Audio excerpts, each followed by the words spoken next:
السلام عليكم ورحمة الله. السلام عليكم ورحمة الله. الحمد لله رب العالمين.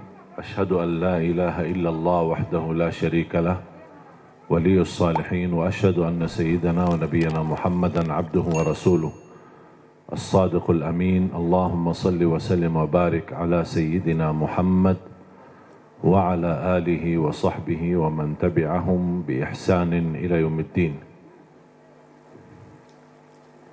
سبحانك لا علم لنا إلا ما علمتنا إنك أنت العليم الحكيم. Bapak Ibu jamaah sekalian dimuliakan Allah Subhanahu wa taala. Alhamdulillah wa syukrillah. Saya tidak bisa membayangkan 12 tahun sudah berlalu. Saya masih ingat pertama kali belum bisa sama sekali bahasa Indonesia tahun 2008. Cuma saya ingat satu kalimat, bagus. Jadi orang bicara sama saya, cuma saya jawab bagus. Sudah makan? Bagus. Mau kemana? Bagus. Jadi saya artikan semua bagus. Dan selalu saya berdoa, ya Allah tolong bantulah saya supaya bisa bahasa Indonesia yang bisa difahami. Kira-kira Bapak Ibu faham gak sekarang? Berarti doa saya sudah kabul. Karena itu doa saya. Saya tidak pernah belajar sekolah Indonesia atau kursus bahasa Indonesia atau dari kamus. Nah, cuman hanya bergaul, duduk, dengar, sering saya dengar, alhamdulillah bisa hafal. Ketika ucapkannya mungkin belum begitu pas, orang-orang ketawa-ketawain dulu, tidak apa-apa. Saya bilang diketawain, dia bodohin, tidak apa-apa. Yang penting saya bisa sampaikan yang bermanfaat. Alhamdulillah berjalan waktu sedikit demi sedikit bisa mendapatkan. Bahkan saya dapat kejutan. Saya menemukan saudara keluarga saya di Indonesia. Dulu ibu saya dan ayah tidak pernah cerita. Tapi saya ketika sudah berada di sini, baru saya menemukan saudara keluarga. Ternyata kakek saya dan ayah kakek saya, dua-duanya kelahiran Lombok. Bahkan ayah kakek saya dibunuh sama penjajah Belanda dan dia punya makam besar di Ampenan, di Lombok, dan dia mampu mempersatukan orang Sasak di Lombok untuk melawan penjajah Belanda. Makanya ketika saya bertemu Presiden Jokowi, saya sampaikan saya sebenarnya cucu pahlawan tapi belum terdaftar. Dan subhanallah tidak membayangkan begitu saya ke Indonesia bisa menemukan sejarah keluarga. Bahkan saya punya keluarga besar di Lombok, di Cirebon, di Surabaya. Salah satu kakek saya nikah sama orang Bumi Ayu di Jawa Tengah. Kemudian bertemu dengan keluarganya juga di Cirebon.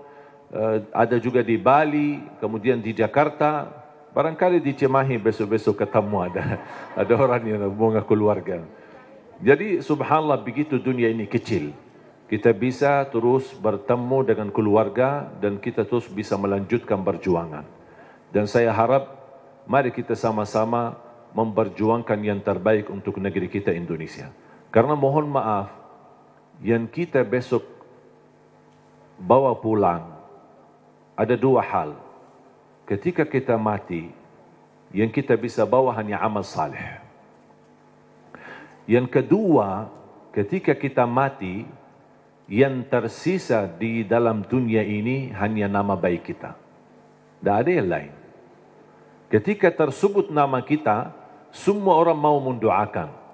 Semoga Allah ampuni, ya Allah. Luar biasa perjuangan orang itu. Luar biasa dia memberi yang terbaik. Orang politisi, orang ekonomi, orang siapapun, dimanapun posisimu, tolong beri yang terbaik. Karena itulah yang akan mengharumi namamu ketika kita sudah besok meninggal dunia. Dan di alam kubur, yang masuk sama kita adalah amal saleh. Di sambil kita beribadah. Dan selalu saya berkata, tolong kerja keras untuk duniamu dan kerja keras untuk akhiratmu. Jangan hanya akhirat tapi lupa dunia. Dunia harus maju, harus berhadapan, harus bisa menjadi terang, menerang yang bisa membangun Indonesia. Dan bisa menjadikan Indonesia negara terhormat. Bisa menjadikan Indonesia negara yang diperhatikan oleh dunia. karena kemajuannya, kebersatuannya. Dan alhamdulillah kita diberikan banyak anugerah dari Allah Subhanahu wa taala. Dari hasil bumi, dari hasil tanam-tanaman, dari hasil luar biasa. Saya selalu berkata, wallahi negeri Arab kalah sama negeri Indonesia dengan sumber alamnya dan kekayaannya. Kalau dikumpulkan seluruh negara Arab, masih lebih kaya Indonesia. Mungkin karena kita tidak merasa kekayaan itu, mungkin karena belum bersyukurlah. Kekurangan syukur kita dan salah gunakan nikmat itu akhirnya tidak terasa. Padahal kekayaan yang Allah anugerahkan untuk negeri kita Indonesia luar biasa. Dan mudah-mudahan kita bisa dan mampu Allah hantarkan kepada kita insya-Allah seorang orang wakil rakyat di Dewan Pemerintahan, di Dewan DPR, MPR dan juga di DPRD. Mudah-mudahan semua orang-orang yang diberikan oleh Allah Subhanahu wa taala kemudahan dan kemuliaan yang mereka mampu menjalani tugasnya dan memberi yang terbaik, yang insya-Allah balasannya terharum nama baik mereka dan nama keluarga mereka dan mendapatkan balasannya di hari kiamat di hadapan Allah Subhanahu wa taala. 3 poin yang saya ingin sampaikan. Yang pertama, tolong jangan lewat 1 hari tidak membaca Al-Quran. Belum bisa baca, simak. Dengar. Masih merasa bacanya belum begitu lancar, tidak apa-apa, dengar. Karena pahalanya sama. Yang membaca maupun yang simak, pahalanya sama. Setiap 1 huruf dapat 10 kebaikan. Ini bukan kata saya, tapi kata Rasulullah sallallahu alaihi wasallam. Man qara harfan min kitabillah falahu hasanah wal hasanatu bi 10 amthaliha. Barang siapa yang membaca kitabullah 1 huruf saja dapat 1 kebaikan, dan 1 kebaikan pula dilipat oleh Allah menjadi 10 kebaikan. Alif lam mim bukan 1 huruf, tapi alif 1 huruf, lam 1 huruf, mim 1 huruf. Bayangkan jemaah, bismillahirrahmanirrahim 19 huruf dikali 10 190. Dari segi baca 19, tapi tulisan pahala 190. Dan setahu saya tidak ada amalan yang bisa memberikan pahala berhuruf hanya Al-Quran. Injil, Taurat, Zabur, Suhuf Ibrahim wa Musa, hadis Qudsi, hadis Nabawi tidak ada. Salat 10 kali lipat, tapi dari total salat. Tidak dihitung setiap rukuk, sujud, bacaan dalam salat, tidak. Dihitung total salat. 5 waktu dapat 50. Sebagaimana diperintahkan di awal 50 kali salat. Tapi Al-Quran satu-satunya ibadah yang nilai pahalanya berhuruf, bersatu huruf. Dan menurut saya ini promo yang paling istimewa dari Allah. Paham bu promo? Biasanya ibu-ibu yang tahu promo. Ada enggak di pasar promo? Kalau kita misal mau belanja, ditawarkan. Ini beli misal gelas 1, dapat gratis 1. Beli 2 botol minyak goreng, dapat gratis 1. Ada kan? Atau beli misal 2 botol mie goreng, minyak goreng, dapat 1 dus, mie goreng lah misalnya. Ada kan? Itu kan namanya promo. Pernah enggak Bapak Ibu bertemu dengan promo, beli 1 botol minyak goreng, dapat 10 gratis. Ada enggak promo begitu? Pasti merugi kan? Allah Subhanahu wa taala tahu manusia suka promo, makanya Allah tawarkan promonya. 1 huruf dapat 10 kebaikan. Tapi sayang sekali yang berlaku promo manusia, tapi promo Allah belum laku. Karena banyak kita manfaatkan promo manusia, tapi tidak memanfaatkan promo dari Allah SWT. Bahkan berita gembira. Ada orang berkata, saya sebenarnya ingin baca, tapi bata-bata bacaan saya. Saya takut salah, nanti malah dosa. Mendingan tidak usah baca. Itu alasannya karena berbata-bata. Ada berita gembira dari Rasulullah SAW. Rasulullah bersabda, والذي يقرأ القرآن ويتتعتع فيه وهو عليه شاق له أجران. Barang siapa yang membaca Al-Quran kemudian dia berbata-bata. Terima kasih ya Rasulullah. 1400 tahun yang lalu nampaknya Rasulullah umatnya bakal banyak berbata-bata. makanya sudah diberi solusi dari kemarin. 1400 tahun yang lalu.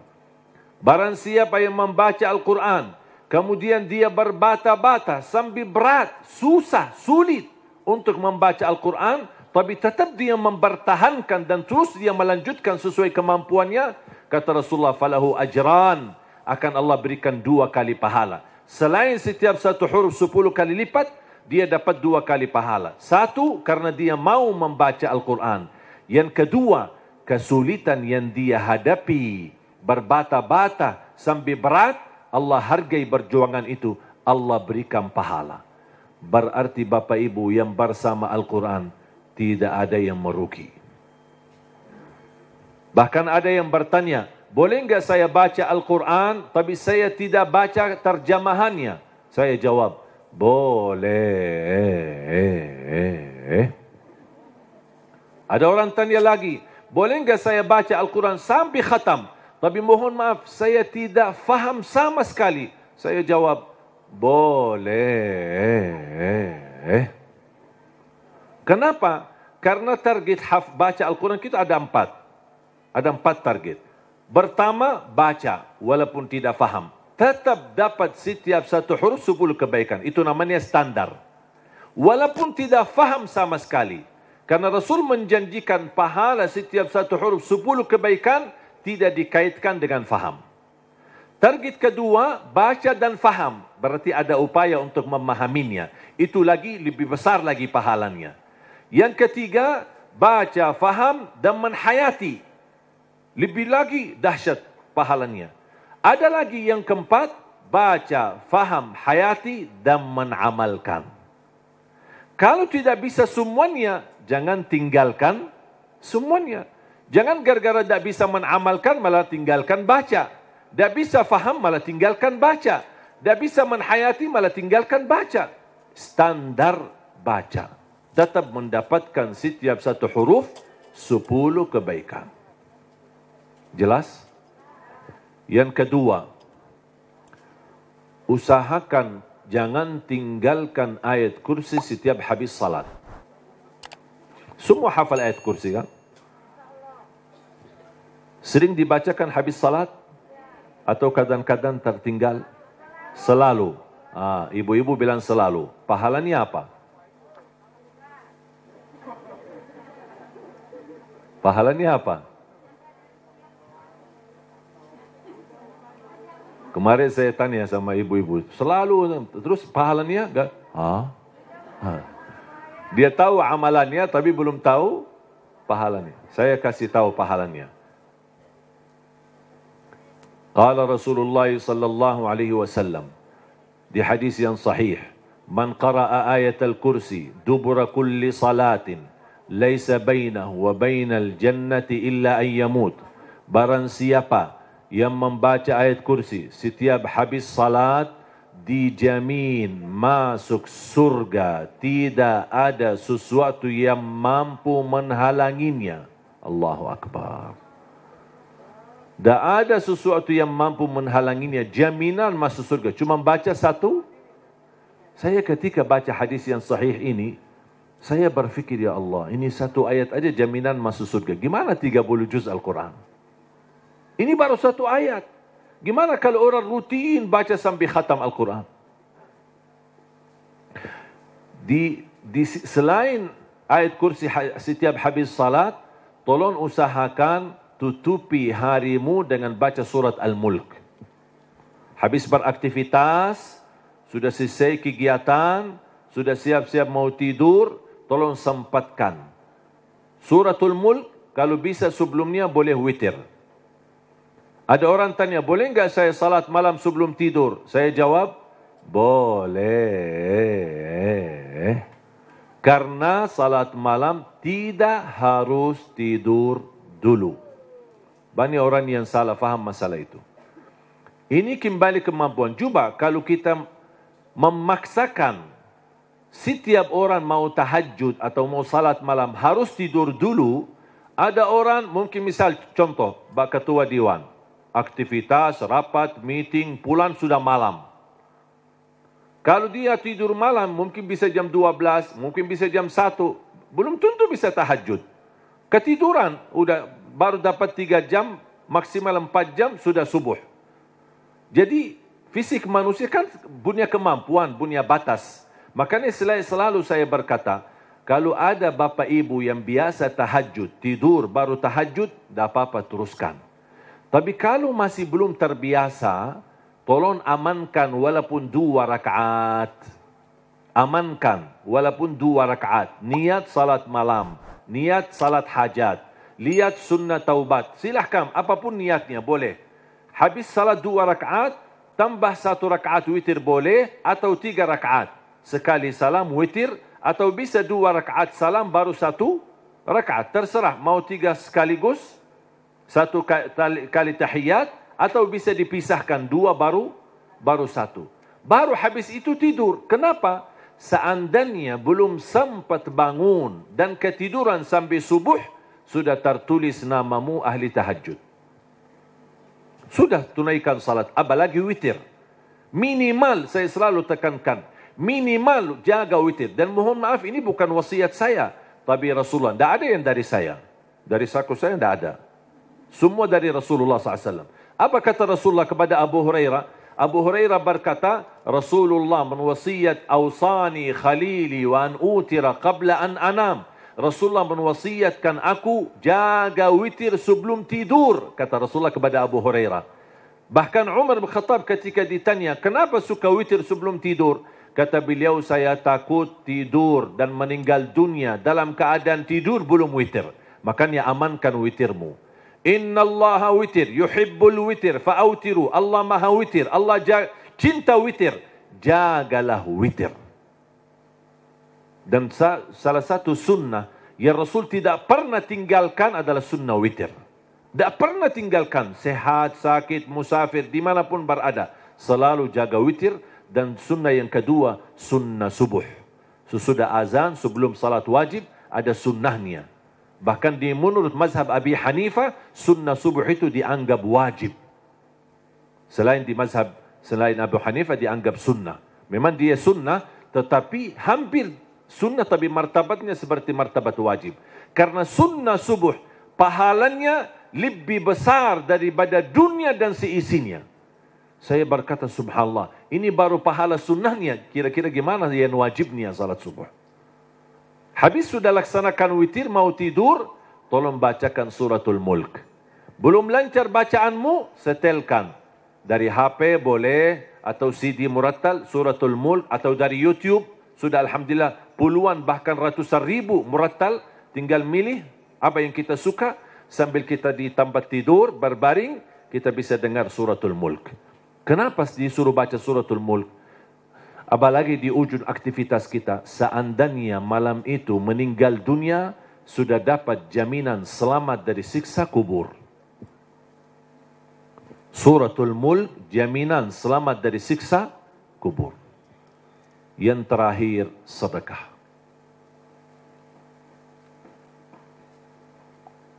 Yang pertama, jangan lewat 1 hari tidak baca Quran. Yang kedua, ayat kursi setiap habis salat, termasuk jaga suratul mulk, kalau bisa sebelumnya jaga witir. Terus sekarang yang ketiga, sedekah. Terutama sedekah subuh. Terutama sedekah subuh. Saya sudah sering membahas dahsyat sedekah subuh. Saya yakin Bapak Ibu, semua para hadirin, saya yakin orang yang suka bersedekah. Tapi ada yang satu sering tertinggal. Doa habis sedekah. Atau doa di saat sedekah. Tahu enggak Bapak Ibu, doa di saat sedekah termasuk doa makbul? Tapi kadang-kadang kota amal lewat, kita isi tapi tidak doa. Sering kita lupa doa itu. Padahal bisa, ya Allah aku mohon dengan berkat sedekah ini, titipkan pahala sedekah ini untuk kedua orang tuaku. Ya Allah aku mohon dengan berkat sedekah ini, sembuhkan penyakitku kalau lagi sakit. Ya Allah dengan berkat sedekah ini, mudahkan urusanku. Apapun hajat kita, luar biasa dahsyat sedekah. Termasuk sedekah subuh. Dan saya sudah buat ada tausiah ceramah Mungkin Bapak Ibu nanti habis acara berkenan bisa lihat di channel YouTube kami, namanya Dahsyat Sedekah Subuh. Saya sudah bahas satu tausiah khusus hanya membahas keutamaan dan manfaat daripada sedekah subuh.